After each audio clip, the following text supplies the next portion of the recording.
Hi, everybody. Thanks so much for being here. Do I really need this? Like, Hello. A little echo into the room. yeah. Well, thank you so much for being here and hanging out for this panel. My name is Sophie Gordon. I am a film programmer here in the city. I program international feature films at the Chicago International Film Festival. I'm so happy to be here with Justice Obiaya and Logan Crow today from Film Festival Alliance and Art House Convergence, respectively. Thank you so much for being here. I know you've traveled in from out of town to be here for Filmscape and for the Independent Exhibitors Conference this week. So it's really a pleasure to have you both here and chatting about film festivals, about independent exhibitors, and relationships with filmmakers. So. I would love to first ask you to talk a little bit about your organizations, how you got started with these organizations, and things that are happening in the organizations now that you're excited about, things that are changing as the industry keeps changing. You want me to kick it off? Sure. All right. Fair warning to everybody. I'm working off of like less than 0 hours of sleep. I've been up for like since 2 o'clock yesterday. So if I start rambling, just go with it. So I'm Justice Obiaya. I'm the executive director of Out on Film, and I am one of the on the board of directors for Film Festival Alliance. It is one of the largest organizations and associations of film festivals in North America. We have a little over 200 members, and it's varying sizes of festivals, some just one person running the show, others like Sundance is one of ours. I've been doing the film festival world now for, God, how long has it been? Time blurs together.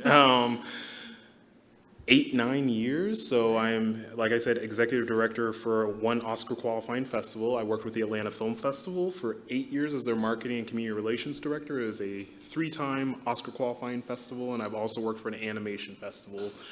And for me, the core of what festivals do is we are exhibitors. We basically create a platform for independent filmmakers who typically wouldn't get the spotlight that they deserve. You know, you don't need a big major budget to get your work out there. And that is what the purpose of a film festival is to make sure that the voices and the stories that aren't heard can be heard. Mm-hmm. So that is why I'm really excited for this IND conference that's taking place. The last one we had was in 2020, and I think you guys can figure out why we stopped having them after 2020. So really excited that we can bring that back. But this is me starting to ramble again. So, Logan. Hey everyone, I'm Logan Crow. I'm the executive director and founder of the Frida Cinema. The Frida Cinema is a nonprofit art house cinema. We have 2 screens, 205 seats in one auditorium, 217 in the other, so pretty big rooms. And I'm also on the board of directors for Art House Convergence. For those of you unfamiliar with INDX, that Justice just recently referred to, INDX is a conference that's coming to Chicago next week. That's actually a partnership between Film Festival Alliance, on which board you sit, and Art House Convergence, on whose board I sit. So it's a cool kind of mix of indie cinemas and film festivals.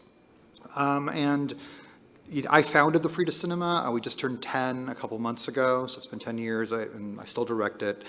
And part of the reason that I am very committed to Art House Convergence and to IndieX is that we share this ecosystem with distributors, especially independent distributors, filmmakers. The Frida Cinema is one of many spaces that exists truly and legitimately because of the love for the art form of cinema, because I believe, and my whole staff believes, that everyone deserves to have their film seen large on a big screen with an audience, and whether you love or hate it, the smell of popcorn, and keeping that, I didn't think 10 years ago when I opened it that it would be part of our paradigm to keep that pastime alive, that it would be in such peril. But I have found recently, obviously, that the climate has shifted. So it's really become a big rallying call for us, both at the Frida and for Art House Convergence, to defend and sustain the big screen cinematic experience. And so for us, that stretches beyond working with other distributors. It also involves a lot of community work. We partner with local filmmakers, we partner with schools, we partner with the city in ensuring that our community, which by the way is in Orange County, California, so just south of Los Angeles, that our community has their art house cinema. Those spaces were really important to me and formative growing up. As I got older and older, more and more of them closed. So for me, it really was sort of a raison d'etre, sort of a passion project that came to be, and here we are. Amazing. Thank you so much for talking a little bit more about your organizations. I want to start a little bit big picture and then get a little bit more specific as we go. I would love to hear, having both of you here, I would love to hear a little bit about this collaboration between Art House Convergence and between Film Festival Alliance, how this came to be, how India X came to be, how it came to Chicago, and what some of kind of the goals around the conversations that will be happening over the next week are for both organizations. Because I mean, as you know, as someone who works in film festivals and as a cinephile who loves to see movies all the time and all of the free time that I'm not spending watching movies in my house for my job, like it's been a really interesting and complicated few years for us as programmers, as exhibitors, and as filmmakers, obviously, of course, as well. And so I would love to hear a little bit about some of these shifts that have been happening in the industry and what Film Festival Alliance and Art House Convergence are kind of working towards in this collaboration of this conference this coming week, what some of the goals are. You want me to start? Sure, if you want to, yeah. Oh, no, go ahead. Oh, no, just the IndieX part was, the conference was always called Art House Convergence. And then when we partnered up the first time, it was like Art House Convergence and Film Festival Alliance. And so ultimately we realized that we needed a name that kind of fits for both, So the organizations still have their names, but that's where the name Index came. Or is it IndieX or Index? I call It's it new. IndieX, so I don't think of like note cards. Index cards, yeah. But the name is new for it's the conference has been around quite a while, but it's the first time we use that name. And so that's where the name comes from. And then as far as the partnership, to be honest, I know that I don't know much about when and how that happened. I just know that there was one year where we were sharing the space, and then we just decided to keep it going that way. As far as Chicago goes, we were in Utah. In Midway, just about 20 miles from Salt Lake City since the beginning, I think. And this is the first year that we have left Utah and come to Chicago, which I'm actually quite excited about. But, yeah. Yeah, I'm going to piggyback off of that. I don't know the exact answer on how this partnership came to be, but I do believe it is organic and it mirrors just everyday festivals. A lot of festivals, the venues that they use are art houses, and it's like an ecosystem. We work collaboratively. So like for the Atlanta Film Festival, they've used Plaza Theater in Atlanta, which is one of the oldest cinemas. It is the only minority-owned cinema in the entire Atlanta metro area. They also used the Terra Theater that was about to be shut down, and it was saved. For Out on Film, we use the Outfront Theater, which is also a performing arts theater. So it's like everywhere you go with festivals, they always work hand in hand with an art house because they both have passion for creating a platform for telling stories, independent stories. So I feel like it just mirrors what goes on every day. Yeah. How we ended up in Chicago, I don't know. I am very thankful. I always tell people this is my favorite city. But yeah, I think for me, this is really exciting because I think we can all agree the world has shifted from the pandemic and it's not going to go back to the way it was. Virtual is here to stay. Every festival I know of is going to be hybrid. We have been told some doom and gloom that, is independent cinema dying? It is not. I just read a white paper that it is not. It is actually coming back stronger than ever. It is not. People want to consume the content. And that's the importance of this conference, is us coming together and look at the landscape and it's like, okay, how can we serve the community of storytellers? Mm-hmm. How can we keep up with the shifting landscape? Because things are changing quickly, very quickly. 4 years may seem like a while, but it's only a blink of an eye. Well, Absolutely. the partnership always made sense too, because it's just, there's synergy there in the sense of film festivals need screens to play on. And so a lot of that is the learning and the collaboration of how theaters could be more supportive of the film festivals that they're hosting and vice versa. And so that partnership always made sense. And so it's really exciting to continue to have both industries present for the week. Yeah. Absolutely. No, I really appreciate what both of you are saying about this inherent collaboration between art house screens and film festivals. the two must exist together and must collaborate together, and so this conference is a really beautiful opportunity for that. And as for it happening in Chicago, I mean, as we all know, like those of us who live here, who work in film here, the month of June is a very exciting month for us here in Chicago. We have Filmscape, which is an incredible event that's been happening for a number of years and we are participating in now. We have IND this coming week. Sundance is coming for the first time to Chicago next weekend. There's a lot that's happening in Chicago right now. And there was a lot happening before and there will be a lot happening after. But it's a particularly exciting time in Chicago film and television, both in production and in exhibition. This is a city of incredibly talented independent filmmakers and also a community of cinephiles that I have not quite experienced such community anywhere else, and feel very lucky to participate in both as a programmer and as a cinephile who loves to just go to the theaters. And so I think, you know, for those of us who are here at Filmscape and a lot of us filmmakers who are wanting to learn more about different aspects of the industry, and I think it's really important, you know, as filmmakers want to get their work seen. And there are so many different ways to do this. And for an independent filmmaker who maybe doesn't have distribution or isn't working with any kind of distributor or any company or support in order to get their film seen, I'm curious to ask both of you about your personal experiences, whether it's in film festivals or running an art house theater, in working with independent filmmakers to get those films that maybe don't necessarily have distribution behind them onto screens in front of audiences. Because I think it's really important, and it's something that's a process that's a bit mystified for a lot of filmmakers who want to get their work seen, want to establish a relationship with a festival or with a venue, but perhaps doesn't know kind of the right avenue to do so, or what the best practices are for establishing these relationships, getting their films seen. And so I'd love to hear a little bit from both of you on your experiences working with independent filmmakers and the programs that arise out of that. Yeah. So first thing I'm going to say is for anybody looking to actually get their work out there, just reach out. Like that is literally the mission of every film festival and art house, is to tell these stories. So they are going to have a lot of resources, and it's more than just, hey, submit your film to our festival. We may or we may not program it, and it may be seen. There's a lot of other things. Like right now, we just closed out a grant for Out on Film. We basically did a fundraiser last year, earned $10,000, and we gave awarded completion funds to filmmakers. So, and they could use it for anything. They could use it for, you know, post-production, for sound editing, whatever. A lot of them are going to use it for the submission fees, just to submit to festivals. Right. That's, everybody's heard of the festival circuit? Yeah, so essentially that's it. It's just sometimes you need, if you're not putting in a budget for like, hey, these are the submission fees we're going to have to pay, then you need to, because that's the first way. The first place your film's going to be seen is through the festival circuit.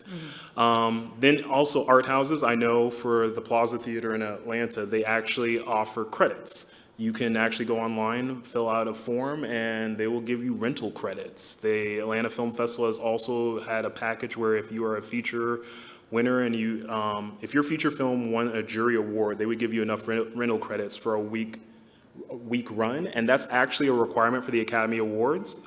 So for features, festivals typically can't. There's not an Academy Award qualifying component for feature films, only for short films, but the workaround for that is as long as it has a 1 week run at a theater in certain markets, and one of them was Atlanta. So they basically gave them enough credits so they could get that 1 week run so they could meet that threshold to at least apply for an Academy Award. Those are just a couple examples of what I'm talking about, but just reach out to the organizations. Even if you're not submitting, reach out. There may be some kind of program that they have. It's like, oh, well, we do like, you know, new voices emerging every month. So there might be a local block that they're going to do a showcase for.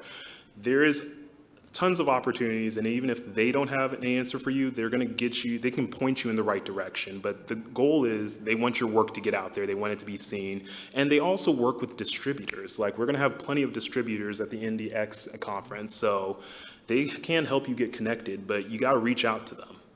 That's my answer. Right on. Yeah, I mean, from the theater perspective, it's a little complex because number one, I can only speak for the FRIDA. I can't speak for the independent film theater industry at large. partly because all art houses are different. You'll see a lot of independent art houses that are basically playing Fox Searchlight and sort of films you'll see elsewhere, and they're sometimes limited because of the kind of films they play as to how much screen availability they have. We are not limited. We don't play new release. We're mostly genre, classic, and if we are doing a first run, it's going to be genre. It's going to be I saw the TV Glow, or a Late Night with the Devil, something that I know that our audience is going to respond to. So that being said, we do have room. We do work with a lot of independent filmmakers, but here's the catch: is I'm the first one when I am reached out to by an independent filmmaker. So, I've got this film. First question is always, what film festivals do you hope to submit this to? And I have told countless filmmakers, just so you know, you run the risk that you will not be able to submit your film to a certain list of film festivals if you play it here. And so that has been a challenge a lot. And more often than not, the filmmaker learns that and goes, oh, well, then I won't proceed, right? As I'm sure, for those of you that don't know, certain filmmakers, they don't want you to have played theatrically. They don't want you to have played publicly. So it's always very important that we let them know that before they make a commitment that's going to ruin their chances.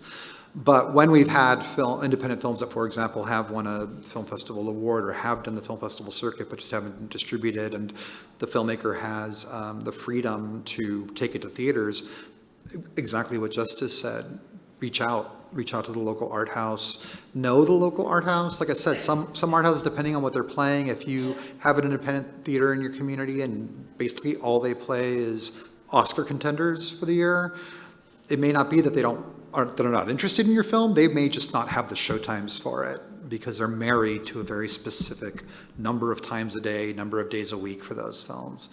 But if you have that little boutique, funky art house that just sort of is experimental in style, more often than not, they want to hear from you, especially if you're a local filmmaker.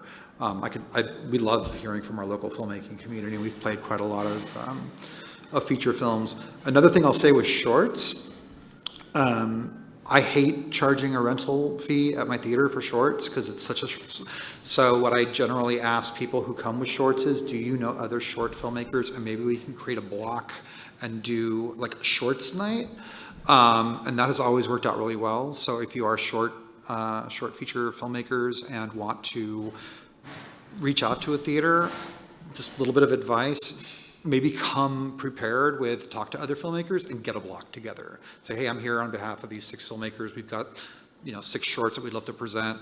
And we found that when we do it that way, we get a lot bigger audience, a lot more attention, a lot more local press than just a one-off short screening. That would be the only other piece of advice I'd give. And then obviously that you share that block with those people. So, and you're sharing each other's audiences and you're building up a bigger evening for that. Yeah. I do want to add one thing. Mm-hmm. Doing your homework is really important. Don't submit to a festival if your film is not aligned with it. If it's a horror film festival, the rom-com is not going to make it past the submission cut, I promise you. Right. Like, make sure you know who you're submitting to. It's always crazy to me. I'm the executive director of an LGBTQ film festival, and every year somebody's like, this is a great film. I'm like, yes, where's the queer person in it? Always. Well, there's a rainbow flag in this one scene. I'm like, that don't count. No, I've experienced the same thing many times, both with LGBTQ cinema, because I head up the LGBTQ program at the International Festival, but also I have a focus on Latin American cinema. Before working at the International, I was working at the Chicago Latino Film Festival, which has very specific guidelines for submission, and the vast quantity of films who would pay a submission fee, that was the craziest thing, is paying that really coveted submission fee money in order to submit to a festival that they were not even remotely eligible for. It's a really tough thing to see, and it's a bummer, and there's no way to get people's money back, And so doing your research is a really, really, really good piece of advice. I also want to echo what you were saying, Logan, about thinking about the run that your film is on in terms of starting with the film festival and perhaps ending up in a theatrical space. Because I see, especially with a lot of local filmmakers, something I see a lot is wanting to have like a hometown screening, a hometown premiere for family and friends at a local art house. Something where, they can throw a big party, have everyone come, see the film, put a little red carpet together. It's a beautiful idea for an event, but so often I see filmmakers do this and then expect their film to play at local festivals when that screening will have automatically discounted them from participating. And it's a huge shame because it's not like, for instance, my festival, it's not like we have the strictest of premiere requirements, but Chicago Premiere is really the only one. And so thinking about if you want to premiere your film in your hometown, are there film festivals? Are there exhibition spaces that can be a launching pad for your film? Can you get your film programmed at a local film festival and have that be your super fun premiere where you organize a nice little red carpet and a party afterwards and you get to celebrate with all of your family and friends? That's something that we always encourage local filmmakers to do, and not just local filmmakers, but like Midwest filmmakers kind of opening up the scope of where your film is being seen and what path it's going to take. Because at the end of the day, the festival path is not one that your film has to take, but it is really helpful in the life of your film to start it there, to at least start it, play a handful of festivals. Once it plays one, it often takes off, you know. Other festivals will reach out, want to show it. And so thinking strategically about starting, planning around a festival run first, and then thinking outward and reaching out to a local art house or art houses around the country. That's an important thing too. Yep, and just to let you know, art houses and festivals, we talk. It's a good thing. We've had people who have programmed for the local art houses, and they've, seen things at our festival, and they're like, I want that. I want to do a movie night for that film, and vice versa. We'll see something at an art house, and it's like, we need to get that for the festival. So we talk, and it's a good thing, because if you have a great film, it's showcased at a festival, other festivals are like, okay, we want to pick it up, and they're more inclined to offer you waivers for, also, it's good to check for like submission waivers. Every once in a while, they'll give you a submission waiver. Can't hurt to ask. Yeah, can't hurt to ask. The worst thing they can do is tell you no or just not get back to you, but Right. It's money saved. But yeah, when you get it out there and it's good, people notice and programmers talk, and they want to show it. Exactly. And yes, the other thing too is that it's not a universal rule. I mean, some film festivals don't have that caveat, but like you said, do the research. If you have specific ideas of festivals you want to submit your film to, check their rules as to screenings that may have happened. And I've actually talked to people too who were like, well, I thought it was, if it was a charged event, but I just did this family and friends screening. I said, well, was it open to the public? Well, yeah. Then you've broken that rule. You gotta be really careful. They'll do the research.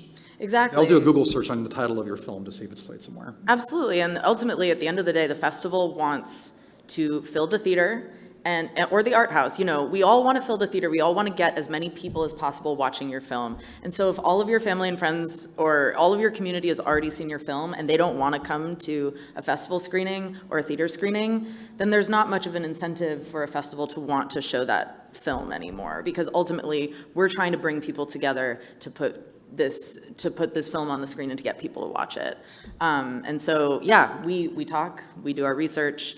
I feel like what you were talking about, Justice, about communication, reaching out. I feel like often festivals and theaters can seem like a monolith, or like there aren't people behind these organizations, but at the end of the day, festivals and theaters are run by human beings who communicate with communities and with filmmakers in order to make these programs happen. And so I think it can be a little bit daunting as a filmmaker sometimes to reach out, to ask a question, to ask for a waiver, to even to inquire about something. And I'm always telling people, encouraging folks to reach out, because like the worst that can happen is you don't get a reply. Someone says, no, I can't give you a fee waiver, but we encourage you to apply anyway. We are ultimately organizations run by people. Who actually love independent cinema. So. Absolutely. Yeah. Thinking about this love of independent cinema, I would love to hear a little bit about what brought you as creatives into the kind of exhibition space. I was coerced by a friend in grad school. No, what really ended up happening, I was like the president of two student groups. It was like an animation production club and a LGBTQ student group. And one of my friends who was the president of another animation club. She was like, it looks like you like to work for free. I got the greatest opportunity for you. I'm like, anytime somebody starts out by saying, you like to work for free, I got something for you, run. Well, 8 years later, here I am. I'm now an executive director of an organization, but went to school, did my undergrad in media arts, grad school in animation. I'm actually from the animation background, not from the live action background. And I just realized when I was finished with grad school, I'm like, I like the arts, but I feel like I'd be of more service from the business side. I do have a personal career in like finance, money, business, and most creatives hate that, and I actually enjoy it. So I'm like, you know what? I can actually support independent filmmakers, like just helping with the stuff that they don't like. Sure. Yeah, that's what got me trapped here. But essentially, I was coerced. Are you glad at the end of the day that you got I am glad. I am glad. I'm glad that it all worked out for the best. Yeah. I think for me, it was like a love of film that then developed into a love of film spaces. I was always, as a little kid, for whatever reason, I loved movies more than anything. And I also had parents that didn't do their research. And so growing up, there was a little art house theater by our house called The Bijou.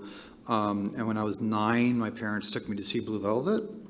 And for whatever reason, it just sparked something in my little brain, and I just wanted to see every film that this particular theater played, because this was, 1986? So back then, if you wanted to see something that wasn't a studio film, you had to find your art house. That we didn't have multiplexes, 3-screen cinema, maybe 4, and they were playing Back to the Future, whatever the big releases were, and then there'd be some spot that was playing your Blue Velvets and what have you.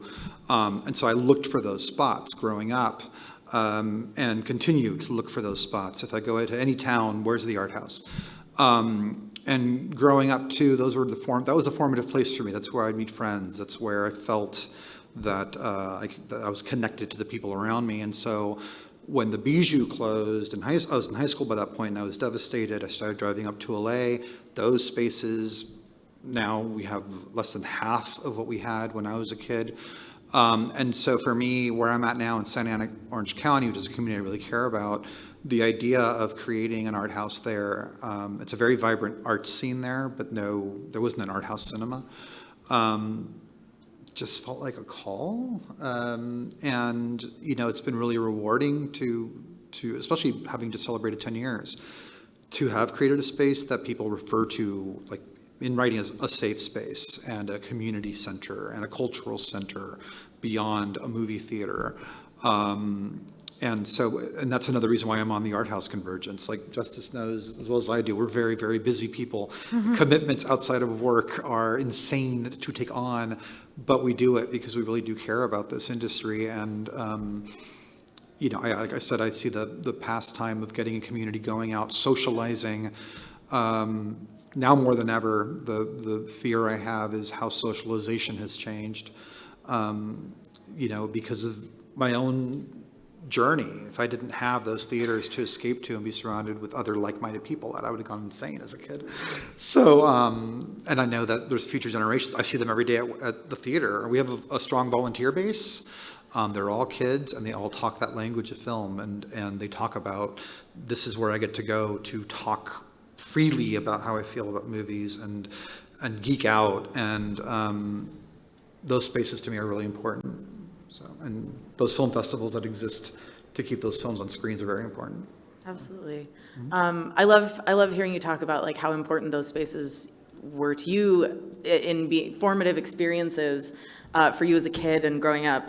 I feel very much the same way about those formative cinema experiences for me when I was younger and wanting to participate in that now that I am on this side of the industry. And I would love to ask you both a little bit about audiences, because I think that's something that we're talking a lot about as exhibitors now, especially after the pandemic and with so many shifts in how people are watching movies and how people are consuming these different kinds of things. Like I would love, especially within kind of the sub-genres that all of our festivals kind of appeal to, like genre cinema, horror, LGBTQ cinema, Latinx cinema, all of these kinds of things. Like, I wanted to ask you a bit about like what audiences are the ones that are, your most loyal audiences who are always coming to the theaters, and what are the audiences that you are, as the industry is changing in this major shift right now, what are the audiences that you are trying to get either to the theater in the first place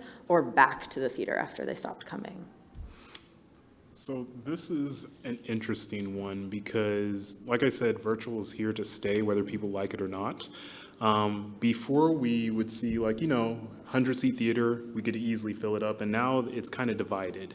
There are people who are like, I've gone virtual and I am never leaving my house ever again. I bathe once every 3 days, and this is delightful. And then you hear people who are like, get me the fuck out of here. If I'm on one more goddamn Zoom call, I'm going to scream. So there's people like the audience that would have been all coming to the theater is now divided. You have some people that are coming to the theater and some people who are just like, I'm cool streaming from home, and that's why streaming has to remain.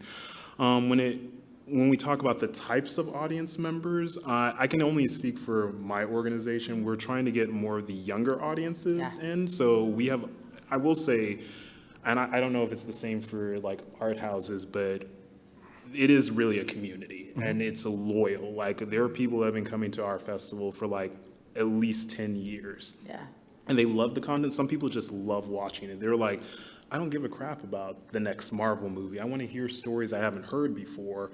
And then there are other people, some of the festivals I've been to are also industry festivals. So not only is it people who are like, I am passionate about independent cinema, but it's people like, I'm making this, or I'm working professionally in the industry, and this is the watering hole. This is where my tribe comes together to share knowledge. And that's another thing is like, I've seen so many collaborations pop up because of these organizations, these festivals, these screens. People just come for the love of cinema and they decide, you know what, let's get together and make something. So yeah, those are kind of the audiences we're seeing that are coming in, but it's like really trying to get the younger people to come in is one of the challenges we've been facing, and trying to, again, convince people it's like, it's okay to come back in person. I'm realizing like if you're going to do these screens, there has to be something where people can engage. Absolutely. You got to entice them. If they're just going to be sitting, not really talking during a screening, there has to be something more. Is there a Q&A where they can talk, they can actually speak to the filmmaker? Is like, what is it that's going to be different than the at-home viewing experience? Absolutely. And that's the kind of the obstacle that all festivals, I think, are facing. And I assume art houses probably struggle with that, but I could be wrong. No, absolutely. I mean, I have like opinions about it at various levels. Like the thing, I'll use a perfect example, and again, this is not speaking for the entirety of the norm, but when Power of the Dog came out by Jane Campion, if I talked to 10 people and 5 of them said they loved it and 5 of them said they hated it, it was this weird. I started to notice this pattern where the people that hated it watched it at home and the people who loved it watched it on the big screen. And that didn't surprise me, because here's a very visually poetic film that's basically all about how someone looks at somebody and what's going on in the background. And it's not a great movie. I mean, I think it's a fantastic movie, but it's not a great movie because of specifically the elements that most great movies have.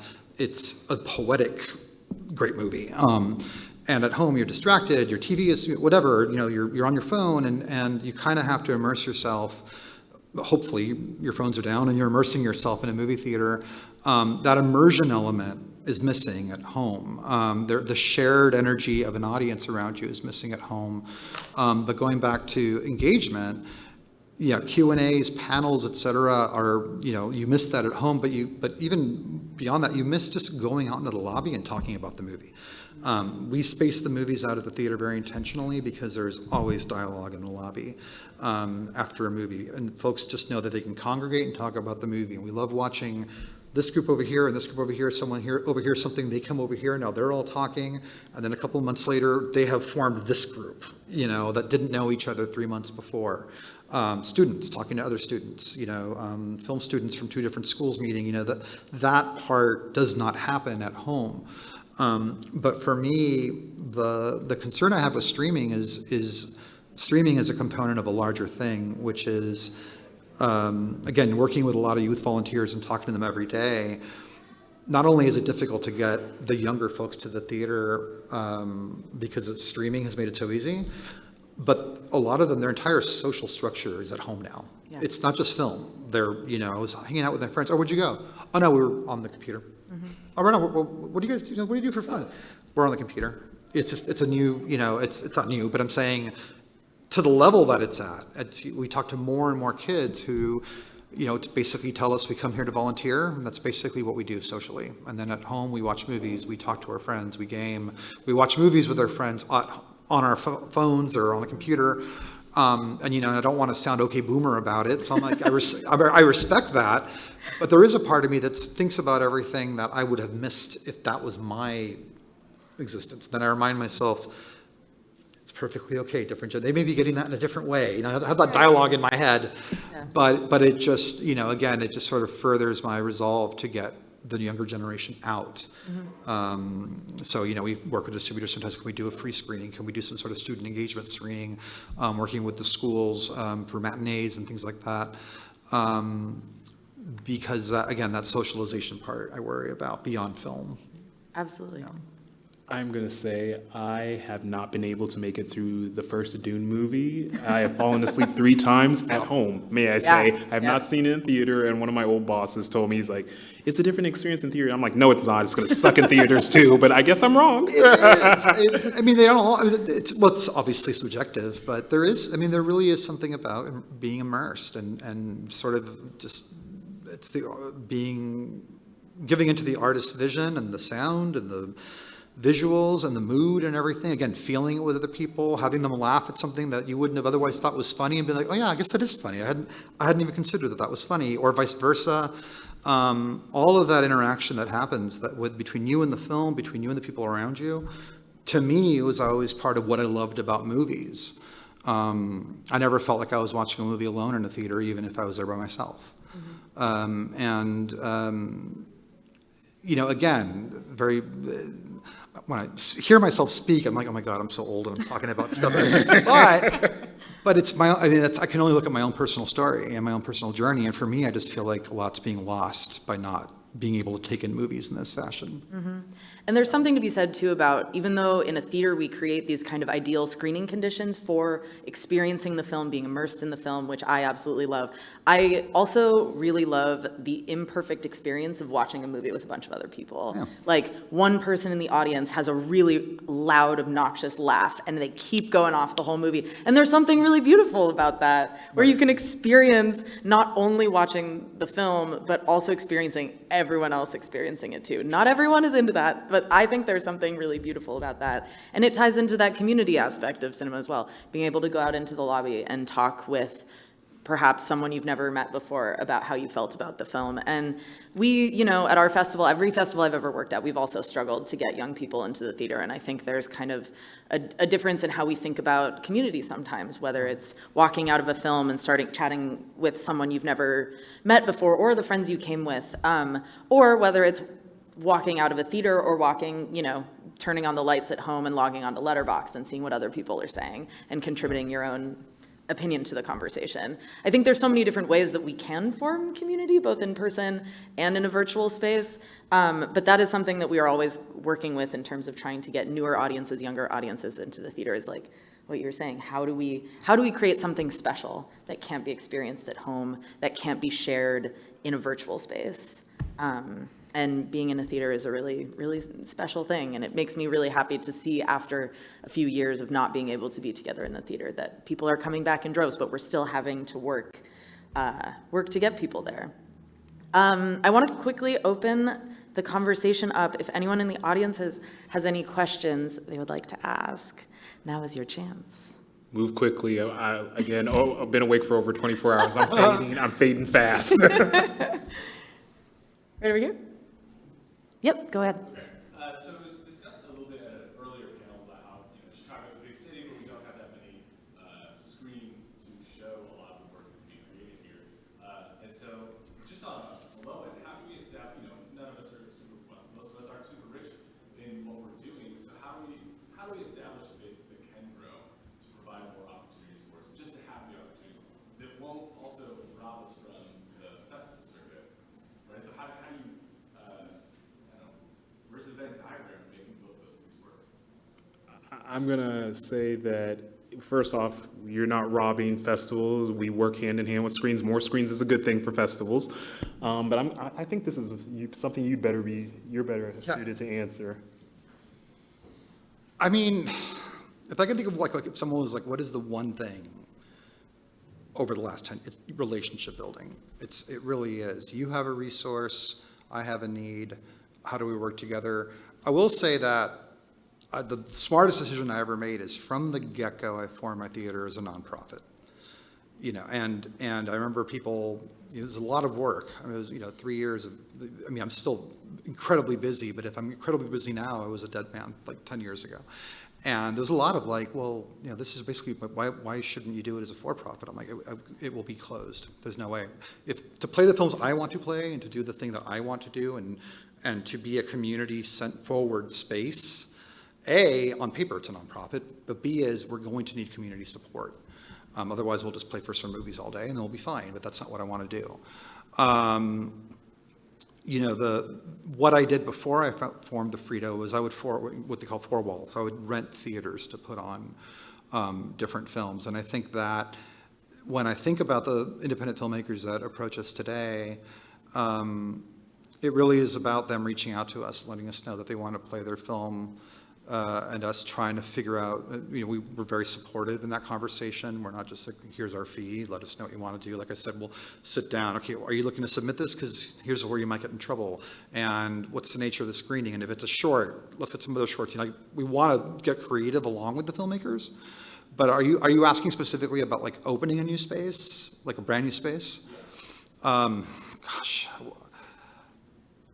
I don't know if. What's happened a lot in LA, so believe it or not, Los Angeles, which you would think is full of theaters, is having the same problem. The Cine family has closed. American Cinematheque's main theater, Egyptian, just sold to Netflix. They still program, but outside of that theater, and then I think on weekends in that theater. But perfect example is Braindead Studios. So Braindead Studios, they lease out a theater that was closed, which was Los Angeles Silent Movie Theater. There's another group that's now leasing out the $1 Million Theater in LA.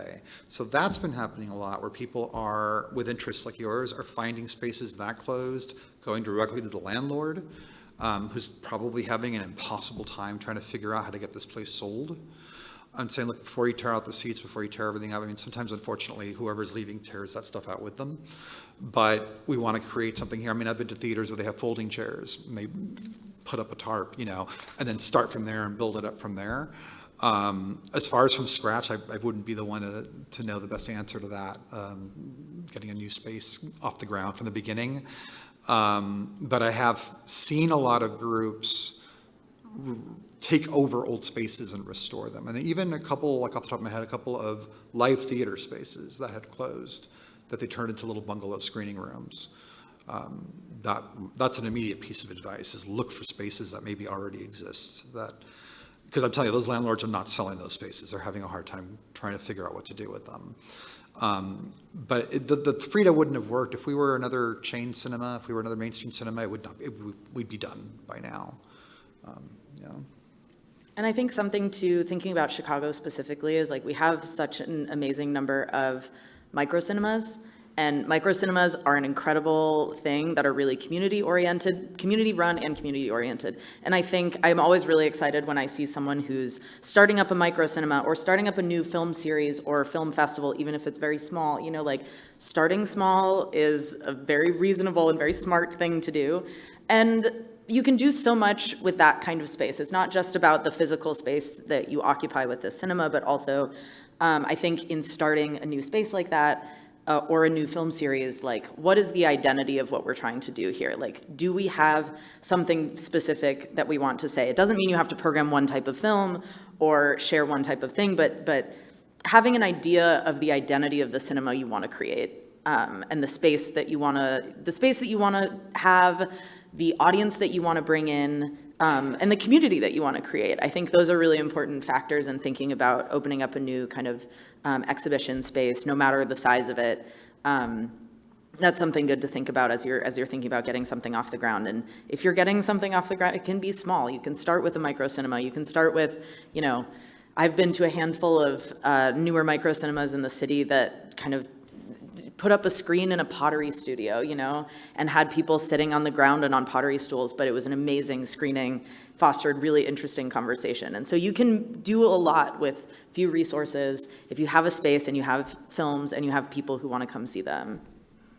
And so I'll get in the weeds if anyone wants to ask later, but I mean, that was kind of how I got my start, which is that I was running pop-up screenings and literally at one point at a laundromat with a screen pulled down as part of a Silver Lake Film Festival, and you know everything you just said, but make noise about that. Once you have that vision, once you have that together, make noise. This is what we're trying to build. Tell the local press, because there will be people who get really excited about that vision, that will come on board to try to help out, whether they're helping directly or It invites collaboration. all of it, yeah.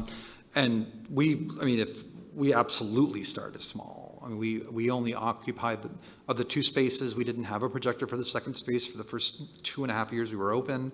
We just had to run out of one space. We were selling bagged popcorn. We were using like Office Depot ticket stubs and reporting on an Excel spreadsheet to those distributors that would work with us, considering we were reporting on Excel.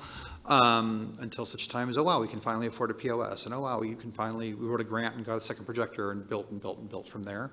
But we started really, really bare bones, small. It was all volunteers. We have a staff of 11 now, and we didn't hire our second staff member until 3 years in. So it's growth. But it really started with a vision plan. And that was beyond, these are the kind of films we're playing. This is what we're going to mean to this community. This is how we're going to tie into the schools.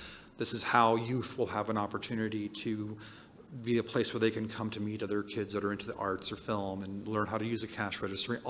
Every tenet of what the space would be, even if you're feeling it in here, but you're thinking, do I write that down? Yeah, absolutely. Some people will respond to that element. And then the second thing is, you got to see that vision through. A community will burn you if you then say, okay, thank you so much for your support. Come see Transformers 6. But that's it. You're done. No offense to Transformers 6, I'm just saying. Because that came up, and we have a board of directors like every nonprofit. Maybe in the third year, I don't even. We're on Fast and the Furious. But maybe in the third year, we had 2 or 3 board members that were like, hey, we're struggling. Maybe one of our theaters should be a first run. We can have Art House in one, and we can do first run. And I was like, we do that, we're dead. No, I'll quit. That was never our mission. We have to stick to mission. We have to struggle. We'll bleed through this. We'll make it out. But that is one thing we will not do. We're not deviating from mission. And that was mostly just from the heart, but also because I know how communities work. That's, anyone that supported you those first 3 years would feel completely betrayed if you moved in a different direction. Absolutely. Yeah. Stick to that vision. Yeah. Do we have one more question right over here? Yeah, so in terms of filmmakers who are trying to get films in these festivals or the theaters, is there a space for maybe someone who doesn't have a lot of support and has never actually applied to film, maybe a first-time filmmaker? Is that something that you guys are working to, or do you usually see people who are kind of more experienced with survey applying? We get those all the time. Yeah. Anybody can, there's no we want everybody. Whether it's a seasoned filmmaker or somebody this is their first time, and again, check. Sometimes they offer student discounts. It's first-time filmmakers. Just look, but it's the whole idea is that we don't want to create a barrier, unless there's going back to mission or whatever is the genre of your festival. Of course, they want to stick to that, but the point of these is we want to tell the stories that big distributors may not tell, because where you don't have a big budget. You're just I threw this together with $5,000 and some friends that I paid for a pizza party with. Yeah, So. Yeah, we get first-time filmmakers all the time, which is where that educational component comes in. Because anyone comes into me, I just assume that they have not done this before. Because like I said, I can't tell you how many people did not know that playing the film at my theater might prohibit them from submitting it to certain film festivals. I have educated a lot of people and I had no idea. And their intent was to submit it to certain festivals that would not take their film if it played there. So that's where that dialogue comes in. And again, I want to imagine I speak for every independent art house that they will hold your hand like that through the process. I don't know that. But certainly any sort of art house that I can think of that I work with, that are partners, Art House Convergence, I can pretty much say they all share that sort of, that soul for filmmakers and for cinema, to where they'll be supportive, or they have someone in their department that, reach out to this person or whatever. But no, we've done first-time filmmaker screenings quite a lot. I will give, Oh, sorry, go ahead. I was just going to say, to give some free advice for people, Oscar qualifying festivals usually are the biggest culprits of like having a premiere status, even if it's like city premiere status, state premiere status, national or worldwide. Usually the bigger Oscar like Sundance, I think it has like a worldwide or a national premiere status. National. Yeah, and that kind of makes it challenging for other festivals, because sometimes their filmmakers will hold out until they hear back from Sundance before they submit to other ones. And check your radius. There've been a couple times off the top of my head where someone's like, well, you guys are in Orange County, I'm in LA. I'm like, did they say Los Angeles or did they say Southern California? Oh, this is Southern California. Yeah, we're in Southern California. So check radius, ask, those specifics. Where exactly does this restriction count? And they'll tell you. Yeah. I think we had one last question here in the front. Or, here in the front here. Right, or sorry, right in front of you. Miss in the sweater, yeah.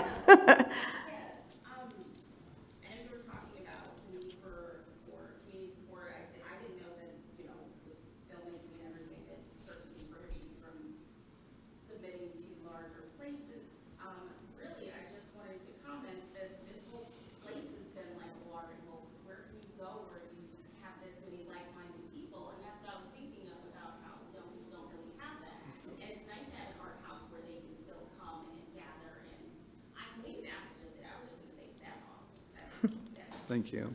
Well, that's why, I'm sure you feel the same way about film festivals, but that's why the Art House Convergence is so important to me. That's why I dedicate time to be on that board, despite how busy my theater gets me, is because if the Frida is that space for filmmakers and youth filmmakers and first-time filmmakers and film in general, Art House Convergence is that space for theaters like the Frida that do what we do, because we need those spaces. You're absolutely right, and thank you. Absolutely. It just feels good. It makes me know that it's all worth it. I was coerced into this, but it's worth it. This is going to sound like a cliche, but movies kind of saved my life, and so it is my give back deep inside. So, yeah. Absolutely. Well, that is all the time we have. Please join me in thanking Justice and Logan for participating in this conversation. This is a wonderful conversation. Thank you so much for staying awake for this, after all this travel. In 5 minutes, I am going up to a chair upstairs and passing out. For a much-deserved nap. Well, thank you so much. Thank you all for being here, for your questions and for listening. And thank you, Ned and Filmscape, for having us as well. And thank you to the sponsor for this energy drink that allowed me to make it through this 45-minute panel. Nice. Yeah, Justice just got off a plane, 2 hours ago? Just so everyone knows where that's coming from. So,